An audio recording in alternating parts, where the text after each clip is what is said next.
Hello friends, the topic for today is waterfall model. A prescriptive process strives for structure and order in software development. Activities and tasks occur sequentially with defined guidelines for progress. The waterfall model is the oldest paradigm for software engineering. It is also prescriptive or sequential model that divides software development into different phases. It has 5 phases: the requirement analysis and specification, then design phase, implementation and unit testing, then integration and system testing, and last phase is operation and maintenance.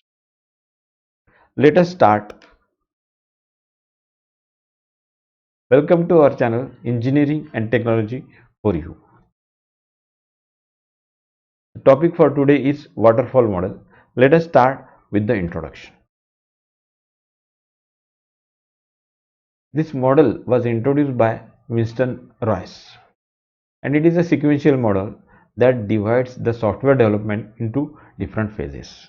So it has 5 phases: requirement analysis and specification, design phase, implementation and unit testing, integration and system testing, operation and maintenance. Now in the requirement analysis and specifications, the requirements for the project or the software are gathered and they are specified in the document. In the design phase, we carry out the design of the software development. Then implementation and unit testing, this includes the coding and the testing of units. Then integration and system testing includes the integration of each module and the full system testing. Then operation and maintenance, it involves the deployment and then the maintenance of the software. Now these phases are sequential. Let us see the diagram. So first is the requirement analysis, and the phases are shown. After the requirement analysis phase is completed, then it goes to the design phase. Then once the design phase is completed, it will go to the implementation and unit testing, and then it will go to the integration and system testing, and then last is operation and maintenance. So here you see the flow from one phase to another. It will be after the completion of the phase. That's why it is a sequential model, and the as you see the diagram, it looks like the waterfall. So let us see why the name waterfall has come. The outcome of one phase acts as an input for the next phase sequentially. So here, as we have seen in the diagram, the outcome of one phase, it is given as input. That means one phase is completed, and then the deliverables of that phase, they are given to the next phase. So that means in any phase, the development process will begin only if the previous phase is completed. So unless and until you complete the previous phase, you cannot start the new phase. So the model is named waterfall model because its diagrammatic representation resembles a cascade of waterfalls. It is just like waterfall. So waterfall model is a sequential design process in which process is seen as a flowing steadily downwards, just like waterfall. So through the phases of requirement analysis and specification, design, implementation, unit testing, integration and system testing, and the last operation and maintenance. So the name waterfall is given because of this flow of downwards in the downward direction as shown in the figure. So let us see the details of this. The first phase is the requirement analysis and specification. So the main objective or aim of this phase, it is to understand the exact requirement of the customer and to document them properly. So the purpose for what the customer is going for the software, we should understand that, and what is the requirement of the customer. So first we have to understand that, and then we have to document it properly, so that when we are developing the software or when we are doing the next phases, we are going to the next phase, we should follow that. The phase consists of two distinct activities, namely the requirements gathering and analysis and requirement specification. So the requirement gathering and analysis, so here we are gathering the requirements of the customer, and once we gather them, then they are analyzed. So the analysis part will remove the incompleteness. What is incompleteness here? You have to understand this. The incompleteness is one in which some part of the actual requirement has been omitted. So that leads to incompleteness and inconsistencies. Now inconsistencies means what? Requirement is one in which some part of the requirement contradicts with some other part. So that means the requirement, whatever we have written, is not consistent. So it is inconsistent. So that is the inconsistent part. So this, in the requirement analysis, we have to remove the incompleteness and inconsistency. So the requirements become very clear. Then once the requirements are analyzed, then we go for the requirement specification. So they are documented in a SRS document, that is the software requirement specification document, and this document is very important because it serves as a contract between the development team and the customers. So if there is any dispute in future, you have to settle the dispute by looking into the SRS document. So whatever is given in the SRS document, so the software will be developed as per that requirement. Then let us go to the next phase, that is the design phase.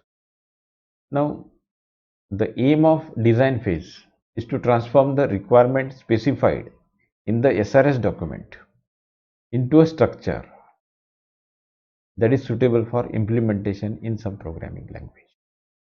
So that means here we are actually going into the software architecture. So we have to convert the SRS document into a structure. So in technical terms, if you see, the design phase of the software architecture is derived from the SRS document. So the software architecture here means what modules it will have and what are the data structures and other things, they are determined here. So that constitutes the software architecture. So here we have two different design approaches that are being used. They are the procedure design approach and the object oriented design approach. The procedural design approach, that is you might be knowing the difference between C and C++. Now C is procedural oriented programming language, whereas C++ is object oriented programming language. So those approaches resemble to that. Let us go further to the next phase, that is implementation and unit testing. So in implementation, that is nothing but the coding phase. So here the design is translated into source code using any suitable programming language. So as per the project or the software, we'll have to make use of the particular language. If it is a web-based project, you can go for the .NET or Java, or if it is a different project, then we can go for even the Python language if it is a AI based project. So like that, we have to select the particular suitable language for the software. Now each component of the design is implemented as a program module, and the end product of this phase is the set of program modules. So, and these program modules, they will be tested unit wise. So the aim of unit testing phase is to check whether each module is working properly or not. So that means each program module will check or test whether it is working or not. Then the specific activities carried out during unit testing, that will include designing of test cases, testing, debugging to fix the problems, and management of test cases. So here the test cases are designed as per the module, and then the testing is carried out, and during testing, if there is a bug, we go for, say, if there is a bug, we have to fix it by debugging. And the test cases, they are managed. You have to take all the test cases so that the module is foolproof. Extreme cases also we have to take. So that is the, when we design the test cases, at that time we have to take the care. Then next phase is integration and system testing. So now once we have tested the modules individually, then the integration of these modules is undertaken, and we carried out, it is carried out incrementally over a number of steps. Now here you have to understand this. Incrementally means we'll carry out the integration in steps, and every time we'll increase the steps. So during each integration step, previously planned modules are added to the partially integrated system, and the resultant system is tested. So that's why we call it as incrementally. And once we go on adding the different modules and testing them, finally we'll get all modules are added and they are tested. So we'll get the full working system from that. And then we carry out the system testing. So in system testing, we test the full working of the system. So system testing, it consists of three different kinds of testing activities. First is the alpha testing. So alpha testing is performed by the development team. So those who have developed the software, they will test the software. That is called as the alpha testing. Then second type of testing is beta testing. So beta testing is done by uh, friendly set of customers. That means it will be given to other developers for testing. That we call it as the beta testing. So even the large softwares like the operating system, we have the beta version. So that will be given to particular customers and then it will be tested.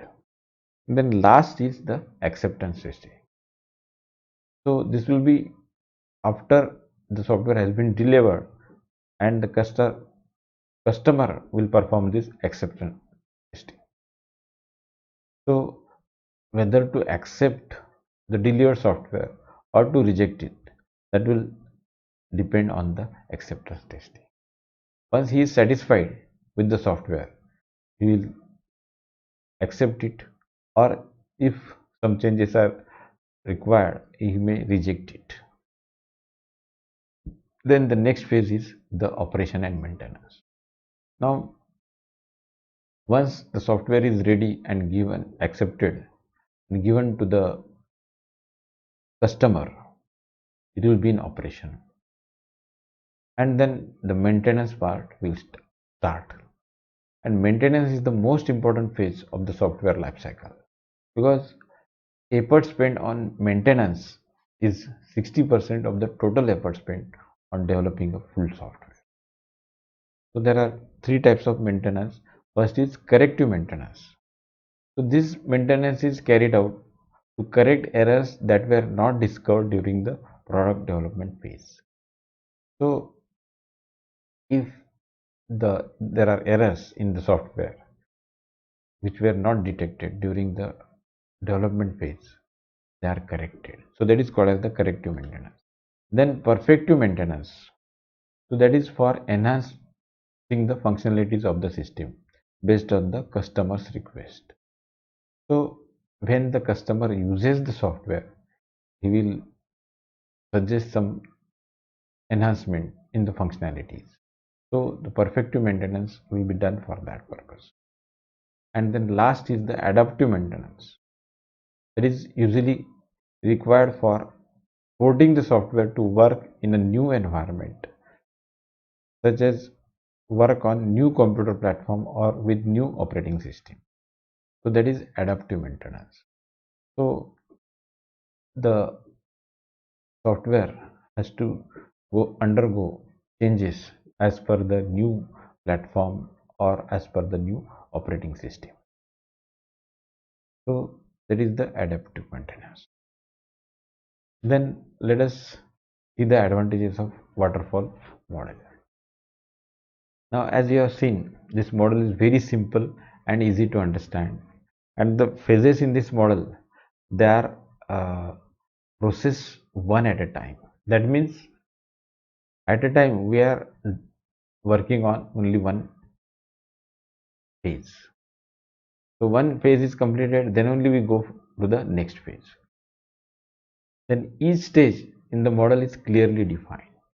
So as we have seen the different phases, each of the phases we are clearly defining everything, what is the deliverable and what is to be done in the, what is the task, what are the tasks to be carried out. So that is defined very clearly. Then it has very clear and well understood milestones. So milestones are nothing but the achievements which are in the phases. They are called as the milestones, and every phase has a milestone. So that will be say for example requirement analysis. Now this phase and specification. This phase, the milestone is the SRS document. So that will be given to the next phase there. Then process, actions and results are very well documented. So as we are starting the next phase after the first phase, so we have the documental has to be proper so that the next phase we can work properly. Then it reinforces good habits defined before design, and design before code. So actually we are defining everything, and that then we proceed for the design. Similarly, we design and then go for the coding. So that part, the coding will be easy and the design will also be easy in that case. So this model works well for smaller projects and projects where requirements are well understood. See, if the project is small and the requirements are well understood, then only this model will work. For a complex project and a large project, this is not going to work. That's why it is used only for small projects. Then the drawbacks of waterfall model. See, no feedback path. That is the first drawback. So from one phase to another phase, it goes is like a waterfall. So it assumes that there is no error ever committed by developers during any phase. Therefore, it does not incorporate any mechanism for error correction. So we cannot, as the water falls from a height to the next, then it cannot come back. So here there is no feedback. Then difficult to accommodate change request. So here assume that customer requirements are completely and correctly defined at the beginning of the project. So during the requirement gathering and analysis, so we assume that the requirements are proper in all respect, and it is difficult to accommodate any change request after the requirement specification phase is complete. So because we cannot go back to the say design or any other phase, so the changes cannot be made. And then last drawback is no overlapping of phases. So here new phase can start only after the completion of the previous phase, but in real projects, that is real software development, that is not maintained. So to increase efficiency and reduce the cost, phases may overlap.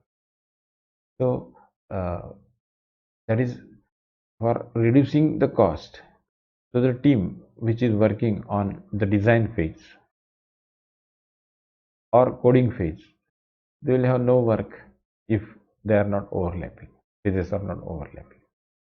Similarly, the testing team will have no work during that phase. So that's why to reduce the cost, the phases may overlap. So as soon as some part of the that can is ready, then it can be tested. Like that, the phases will be overlapping. So with this, we come to the end of this video. If you have any questions, you can contact me on Facebook, Twitter, Gmail, or Instagram. Then if you like the video, press the like button, share with your friends, and subscribe to our channel Engineering and Technology for You. And don't forget to press the bell icon to get notifications on future videos. And thanks for watching. Have a nice day.